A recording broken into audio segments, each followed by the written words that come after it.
Hello and welcome to the Commander's Quarters, your Magic the Gathering source that helps you command your budget. This show and episodes like this one are possible thanks to viewers like you. If you're looking for an easy way to help support this show, make sure that you like, share, and subscribe. Also, hit that bell notification icon so you don't miss any new episodes. You can also go check out our playmats and other merchandise at thecommandersquarters.com. Another easy way to support this show is with our TCG Player affiliate links. So whether you're buying a deck or individual cards, you can use this general link right here or one in the description. And the final way that you can support this show is by supporting us directly by becoming a patron. There are many benefits to being a patron, and I truly couldn't do this without all their support. Hey everyone, Mitch coming in for the Commander's Quarters studio. Welcome to the show. So when a new set like Commander Legends comes out, a lot of the talk and a lot of the excitement is around, well, the commanders and those exciting mythics and rares, the chase cards of the set. And sometimes, those quote-unquote lesser cards, kind of get ignored, the uncommons and the commons, and they're not really as talked about. And I'm definitely guilty of this as well. But you know what? Today I want to do an episode where I talk about some of the uncommonly awesome, sweet, good uncommons in the set. So let's jump into it. First up, let's talk about Volcano Torrent. It's a sorcery for 4 and a red, and it has Cascade, so when you cast this spell, you exile cards from the top of your library until you exile a non-land card that costs less. You may cast it without paying its mana cost, put the exiled cards on the bottom of your library in a random order. Volcano Torrent's going to deal X damage to each creature and planeswalker your opponent's control, where X is the number of spells you cast this turn. So there's actually a decent amount of things going on in this 5 mana uncommon. First off, Cascade is essentially giving you a free extra spell. Now, unless you know what the top cards of your library are, you're probably not going to know what exactly you're going to hit. Regardless, you're going to be getting some sort of free value just by casting this. And then that second part is a very interesting take on Storm. This spell doesn't have Storm per se because it's not casting copies of itself, but it does count the number of spells that you cast in that turn just like Storm does. So it's more so like an Aetherflux Reservoir counting spells versus a standard Storm card. Regardless, the effect is incredibly powerful and it can easily become a one-sided board wipe in the right deck. Keep in mind, not only does Volcano Torrent count itself, but it also counts each spell that you cascade into. So at the very least, for 5 mana, you get another spell that you're casting for free, and you're dealing 2 damage to each creature your opponents control and their planeswalkers as well. But again, in a Storm or Spellslinger deck, you can easily get that number up and easily take out all of your opponent's creatures and planeswalkers. Just by casting a few spells before it, you can get that X up to 5, 6, 7, and so on and so forth. I really like the design of this spell, that it's not overpowered on its own, but in the right deck, it can be a one-sided board wipe that's incredibly impactful.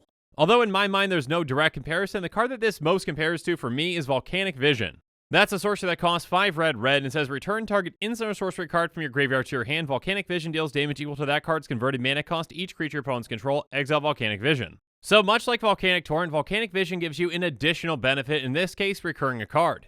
And then it deals a variable amount of damage to just your opponent's creatures. But keep in mind that Torrent deals damage to planeswalkers as well. So some commanders that might be able to use this new uncommon are Mizzix, Melek, and Averna.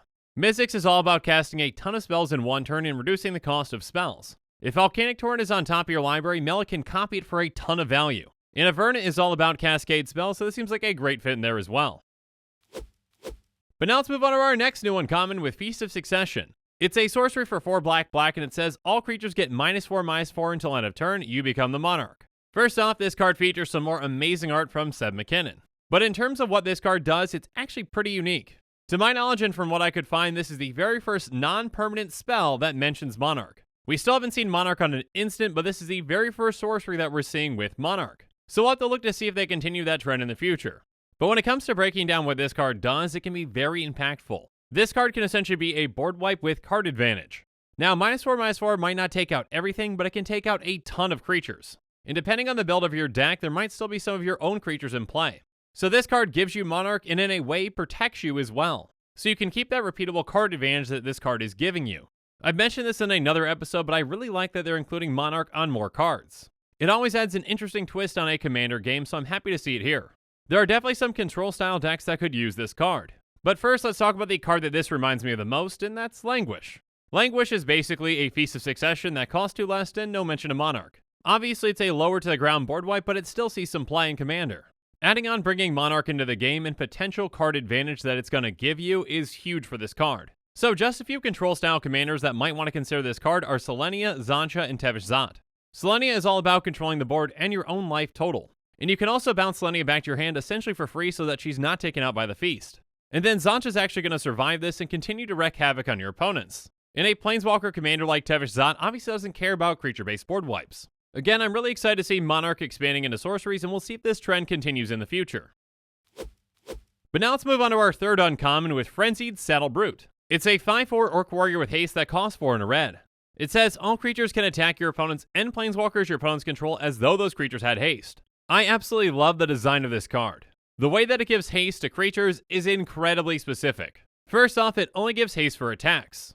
And secondly, gives haste to your opponent's creatures, but only if they're swinging at someone other than you. So this card encourages aggression, but only towards other players. Again, I love the way that this is worded because it's only benefiting opponents for attacking each other. If someone plays a mana dork or another creature with a tap ability, they can't just tap that creature with that haste. Again, the way that this card is worded, it makes it so that that haste that you're giving other players can really only help you and not hurt you. The card that this actually reminds me the most is 1000-Year Elixir, but in the exact opposite way. 1000-Year Elixir says you may activate abilities of creatures you control as though those creatures had haste. So this card is specifically just for you, and it only gives your creatures haste and if they are using activated abilities. Frenzied Saddle Brute is essentially the exact opposite, giving all creatures haste, but only for combat. I like these kinds of conditional haste because, again, there are cards out there that do give all creatures just generic haste. And while that can be an incentive for your opponents to attack right away, they might attack you, or they might just use activated abilities instead. Now, some decks that probably want this kind of a card are going to be Group Slug decks. So some commanders like Gahiji, Marisi, and Thantis are definitely going to be considering this one. Gahiji pumps creatures when they attack your opponents, and now they have haste, so have fun with that. Marisi is all about incentivizing attacks on your opponents and also just forcing them to do so with goading. And Thantis forces all creatures to attack each combat and makes it so that it's very hard to justify swinging at you anyways. Again, I really like this concept of conditional haste, and I hope that we see more cards like this in the future. Next up, though, let's move on to another exciting uncommon with Nadir's Nightblade. It's a 1/3 elf warrior that costs 2 and a black and has, whenever a token you control leaves the battlefield, each opponent loses 1 life and you gain 1 life. Now, we've seen plenty of aristocrat-style payoffs like a Zulaport Cutthroat that punishes opponents whenever our creatures die. But this one is pretty unique in that it specifies tokens. And keep in mind that this isn't just limited to creature tokens. Of course, with many decks that this can fit into, there are probably going to be a lot of creature tokens as well. But if you've got a deck that also creates a ton of treasures, this can be incredibly deadly as well. Of course, other tokens to consider like gold tokens, clue tokens, food tokens, etc., etc. Regardless, I think that this is an interesting concept, and the card that this actually reminds me the most of is Marionette Master.